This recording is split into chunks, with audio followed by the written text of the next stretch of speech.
officially back doing this over and over and over again. Oh my god, this story I'm about to read is gonna be insane. I don't think I could even say some of it. It's not like awful or anything. It's just how do I describe it? Very peculiar. Let's just say that. And we're gonna read it. The vixen said she was particularly voluptuous, member of her speech, rockabilly in a combination of tight-fitting lab coat and even tired thigh-high vinyl boots with stiletto heels. A year prior, she'd been unhappy, most unhappy, livid even. But now she was grinning, revealing the attractive gap in her teeth. As she looked at her computer, she knew the time had come for revenge because the paper outlined the results of the batch of tests in the laboratory.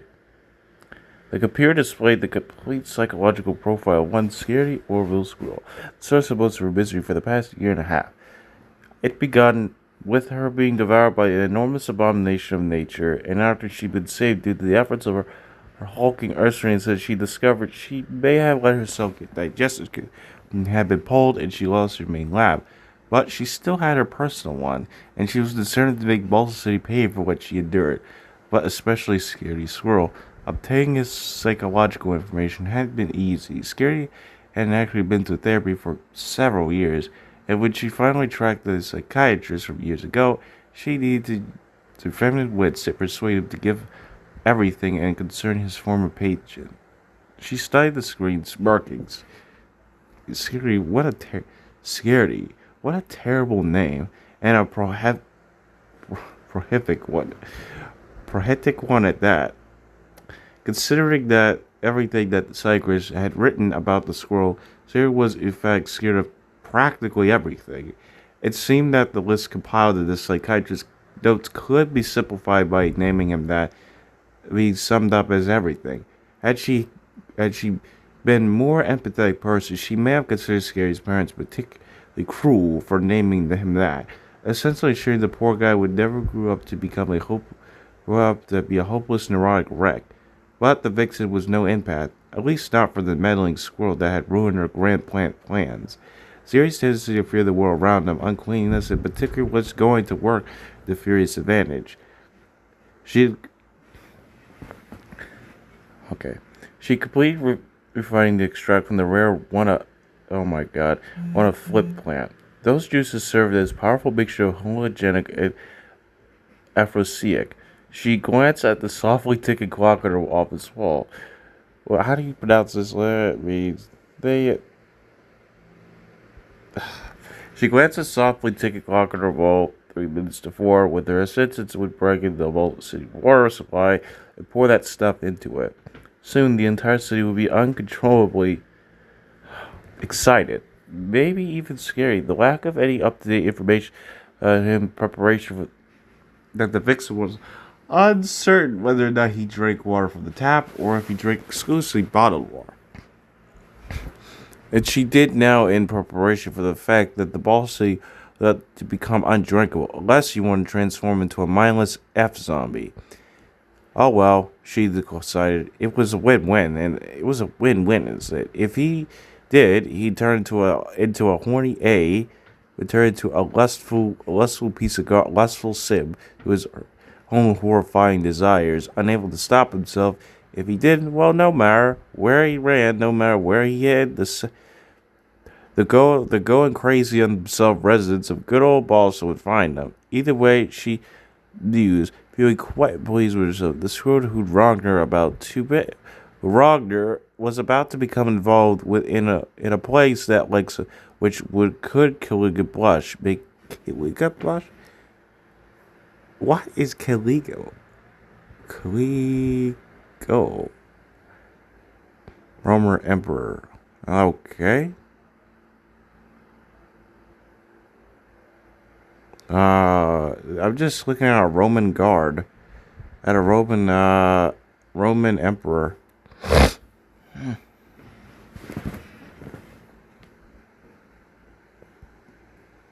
Oh, what? Oh. Caligula. Okay. Okay. Scary Orville scored whistled jauntily as he left his house and walked walked to the log bus stop. Yeah, if you didn't know, the vehicles in the show are made of logs too. Everything is made of wood bark. I don't know what runs it, but hey, I think it runs on water. That's just yes, but hey, you know what? Who cares? He was in a bouncy mood, more so than usual. His morning routine had gone off without a hitch. Nothing had gone wrong or interrupted it. But as he stood at the water's edge, waiting the arrival of that log bus, and several minutes went by, he noticed something was amiss. The log bus was late, very late, in fact. He frowned. This was unusual. The bus schedule was prone to fluctuation, sure. Sometimes early, other times it was late, but it was always only a few minutes ahead or behind schedule. Not like this. He looked up and down the water, feeling his firm began to stand on end as his instincts warned him of danger. Behind him, a dear couple sitting on a bench were kissing. Not just kissing, they were sucking each other's faces like aliens. Their mouths make like a xenomorph. Their mouths make wet, squishy noise that made his flesh crawl in his first stand to hump even more. He turned around, watched them on the corner of the eye, trying not to be rude. Despite himself, he found himself sighing himself in his teeny little shorts when the deal slid her hand down to kiss the buck's neck.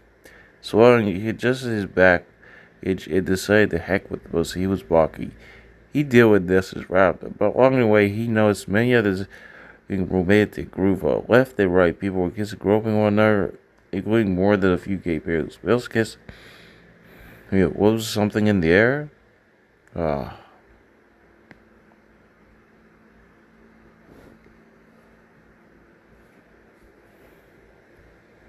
Yeah, okay, let me hold on. All of a sudden, however, the situation from simply strange and had come to flat out horrifying. It began when a tiger nearby suddenly, oh my god, was inside, revealing his, oh jeez, his body. You know, it was White Tiger from Secret of the Mimic that did this. Okay, listen, he might be fat, but he was muscular in the book, right? The suit is overweight, but he was muscular in the book, right? So I don't know what happened here. Scaredy stopped these tracks and started mouth open at the two musty behemoths stacked stark naked, stark with clothes. Their huge pulsing members there for all to see. His teeth grew. Scaredy hurriedly looked around to see if anyone else shared his shock, but nobody, and I repeat, nobody, did.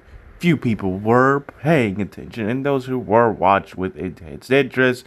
Those was in similar states of undress and be unimpressed and beginning to just, well, watch and get on. As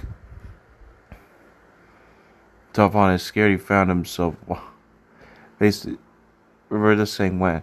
He took a step back and bumped against someone, spinning. He half uttered nervously apology and found himself face with a massive female crocodile. She groaned and groaned. Oh my god. Things get really disturbing very quickly. Things get really disturbing very quickly. I hope you guys are ready because I ain't gonna cut no corners. I ain't gonna do it. You guys can figure out what's happening just from the context. I'm not gonna go full on out, go detail because I don't want to do that. It's like, why? Well, because I'm not trying to gross you guys out. Snatch with a female lamprey with a she grown perhaps face into. I can't read this. I can't fucking read this. Like I seriously cannot read this. They're trying to say I can't do it. Like I can't. I can't narrate that. There's no way that. I'll just read it right. The squirrel screamed as he yanked.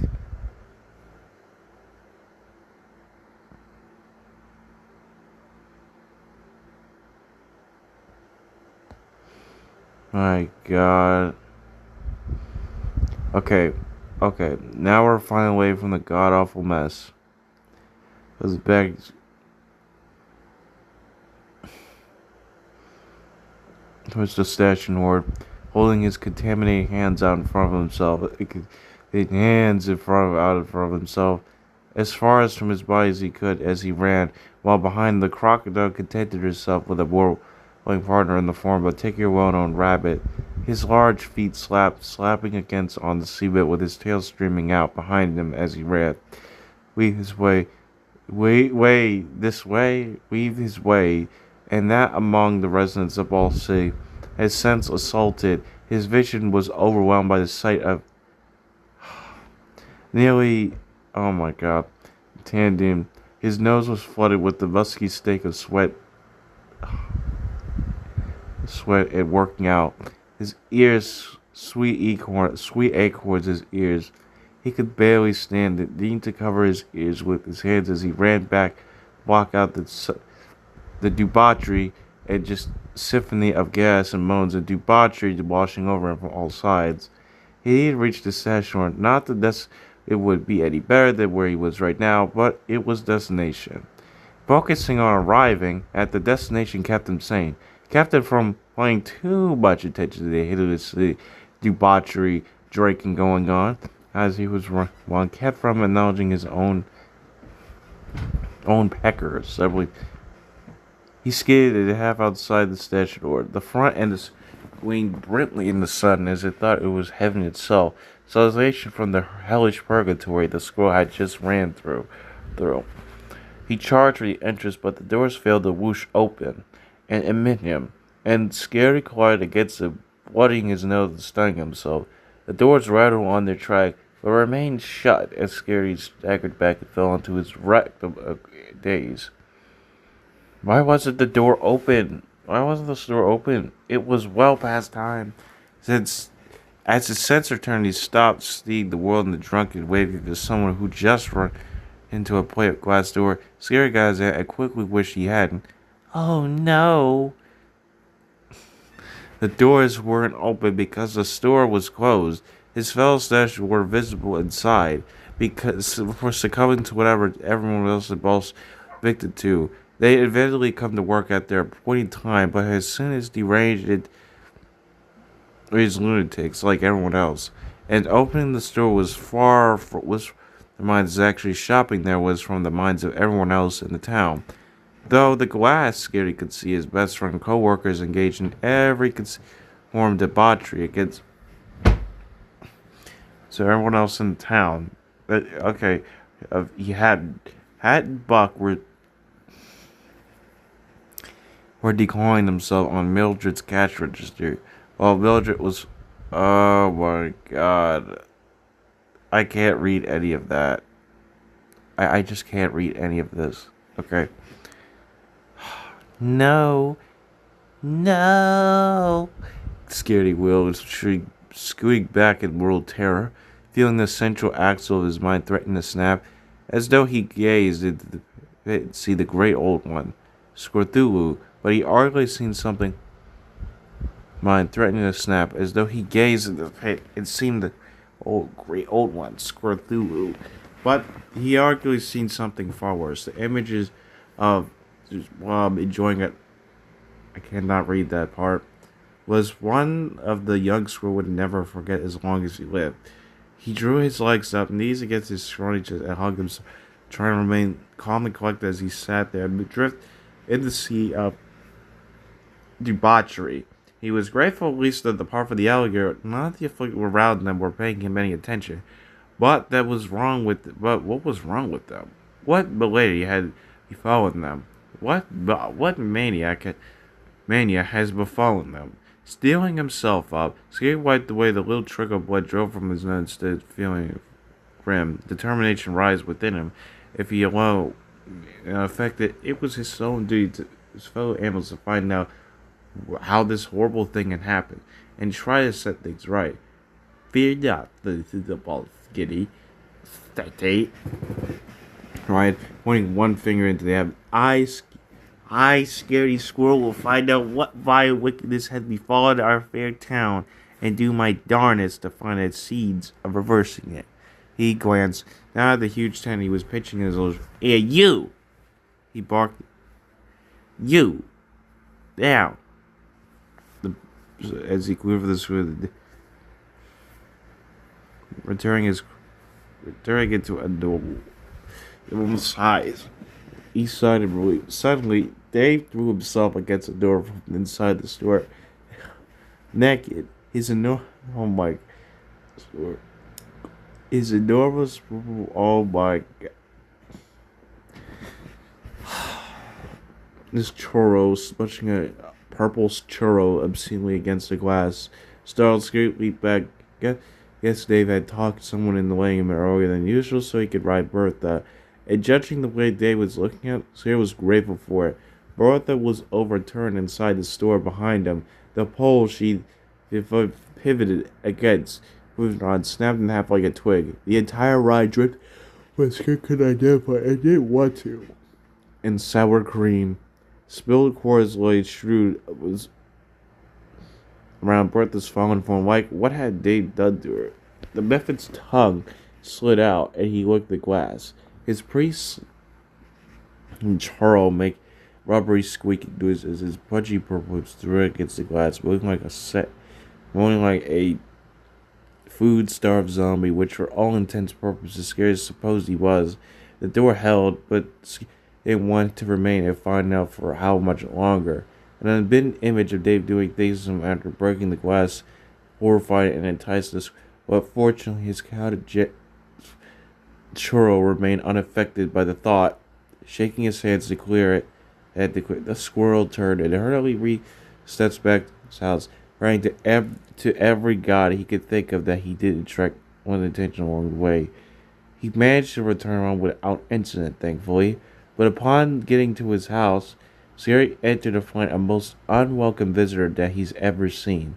As he threw open the door, then turned and slammed it shut behind him, Scaredy was already set to work figuring out the problem being faced by Balsa City when he gasped at the in a strange plant caught in passionate embrace on the coffee table.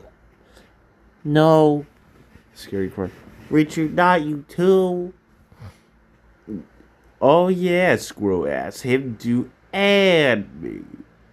Scaredy froze, his mouth morphing into a tiny, pathetic little O of growing horror. He turned, and a few feet of his left, Patty Patterson laid sprawl.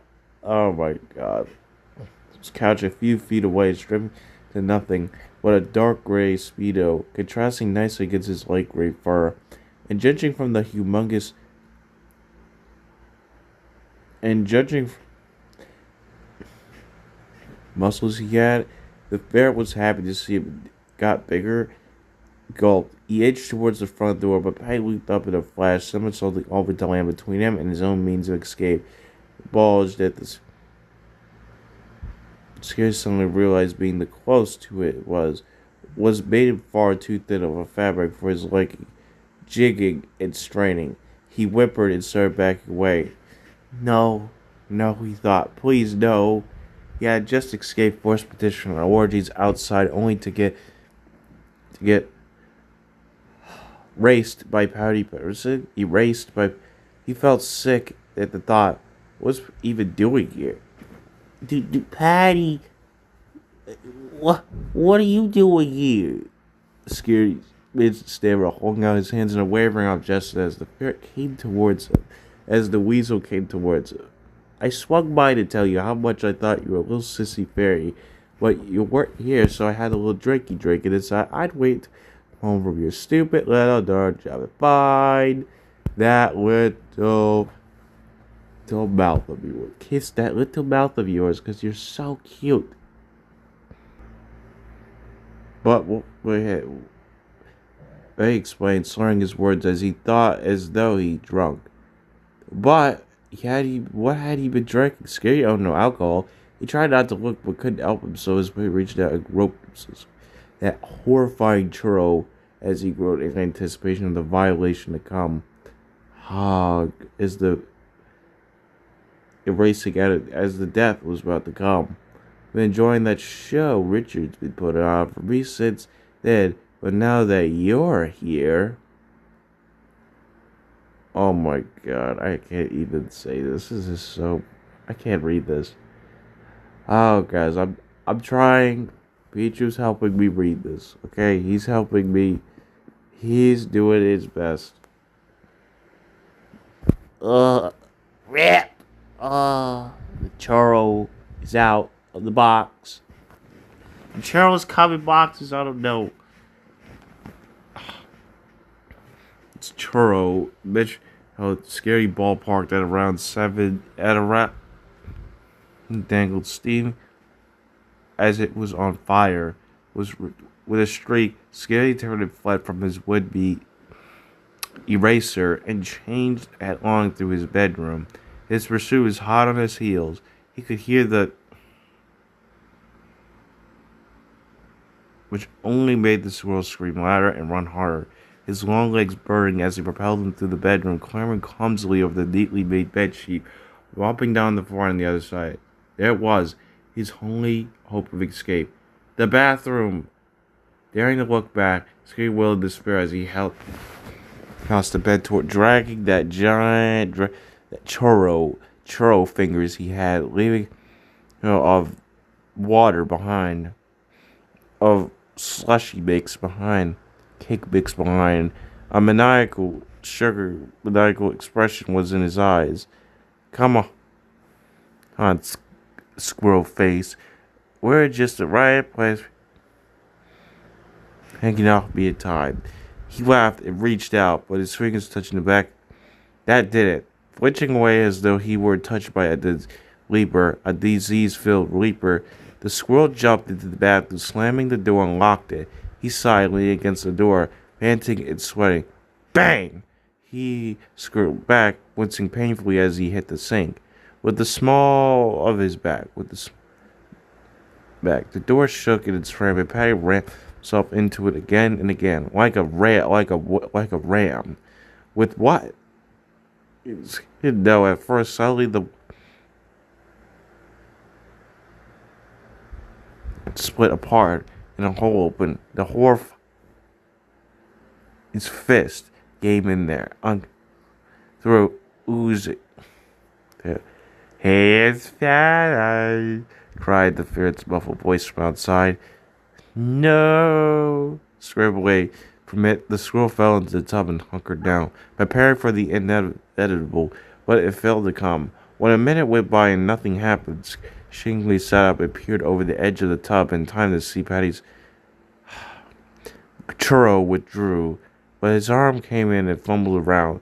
Searching, he tried to reach the doorknob so he could unlock the door and get inside, but couldn't seem to get it with the right position to do so. The afflicted people sure were uncoordinated, as finally, with a growl with anger, Patty's arm withdrew and sat there panting. You can't stay in there forever, cat mouth. Sooner or later, you're gonna have to come out, and when you do, your little self belongs to me, along with every other part of you. And when I'm done with you, you're gonna join everyone else to make up for lost time. The laughter retreated. Sobbing, Scary laid his forehead against the porcelain of the tub. He was trapped in here. He had drinking water courtesy of the tub and the ferret faucet in the sink. He refused to even contemplate the toilet. Patty was right. His body needed more than just water, and googly go. Weasel was between him and the fridge. He slid hopelessly back down inside the tub, curled his tail round himself, and cried himself into a fitful, dreamless sleep. He awoke. A decorative clock on the wall told him he only slept for a few hours, but he was thirsty. Deciding to get a drink, he quietly climbed out of the tub and tiptoed over to the door, knelt down, and squinted through the hole his fist had made. The room was empty, but it seemed Patty was truly trashed it, unmarking the bed and flinging all the squirrel's possessions everywhere. Of Patty himself, however, there was no sign. Sighing in relief, Scary stood and went to the sink, flicking the lights on.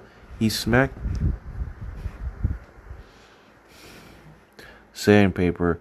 All that screaming he'd done, he reminded himself, feeling silly and ashamed for having freaked out as much as he did. But could he be blamed? Using the glass he kept his toothbrushes in, he got some waters from the faucet and drank it greedily, drinking it one go, and was about to refill it when a bizarre feeling came over him. The glass slid from falling in the sink when it was shattered. So felt his mind becoming hazy. He felt hot. His clothes stiff of the free shards of broken glass he collected somewhere. Cupped his hands, splashing into his face some more than time, drinking cool, refreshing liquid, the refreshing liquid directly from the unturned cup palms. He gasped, letting the water he splashed on him dribble down his bare torso. He never knew tap water could be so refreshing. Once again, he thought of everything he'd witnessed. They doing the glass at the stash in order Patty's bulge churro, the beady heavily and pulse that had been freed, pushing through the hole in the bathroom door as to rim. But this time the unbidden thoughts were welcome, and it didn't go away, and for the life of him, Siri was unsure why he ever considered them so gosh darn horrific to begin with. He slid a hand inside.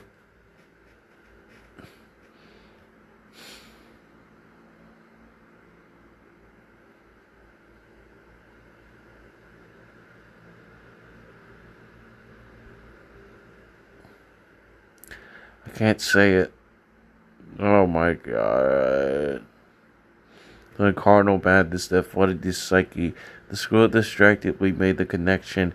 He barked with began a glass well waiters to come home. Whatever it was affecting the people, but it was in the water and you had to drink it.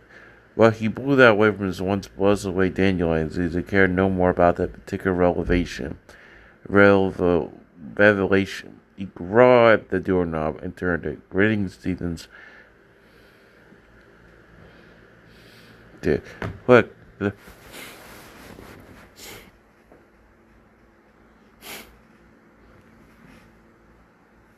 he found it. Oh my god.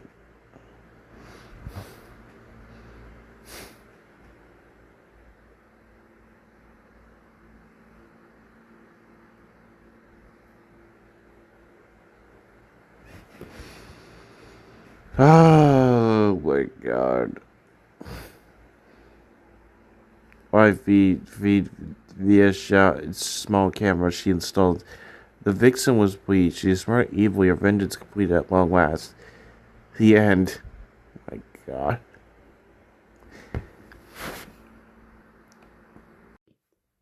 Well, this is a review of the story that I just read. And, okay, here we go. So, the grammar, I don't think is really isn't that great. I mean, it wasn't terrible. It wasn't, like, awful to read. But some of it was actually a bit, it was great. It was good, but not the best. Actually, I don't know. No, I don't know. So, for the plot line of the story, I'm gonna give the plot line of the story was it was okay. That you could just like everyone just drinking a whole bunch of flavored water and stuff like flavored fruit water and stuff like that, and just how if you just replace the disgusting descriptions that were being described with that, very quickly you probably will get through it. Man, it's not the worst thing that's disgusting. It's just the subject matter itself, which I mean, I don't know, I don't know, it kind of makes the show like seem, I don't know, it kind of makes the things seem impressive. Ability, I tried reading it with nothing nasty in it to the best of my ability because I don't want anyone thinking, well, because I did poison you guys.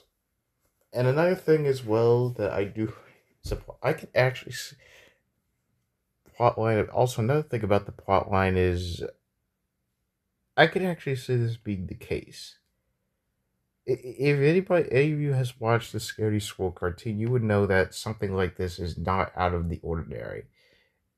Like something like this could have happened if you just without the nasty you know uh rated R stuff in there. If it was just that it was like, yeah, it seemed very familiar. Like you just think of nothing and everything. But basically, what I'm gonna say is, how was this thing created? A possible theory here. No, I don't feel like. And I'm gonna also give a theory about this. Yeah, we're gonna get some theories.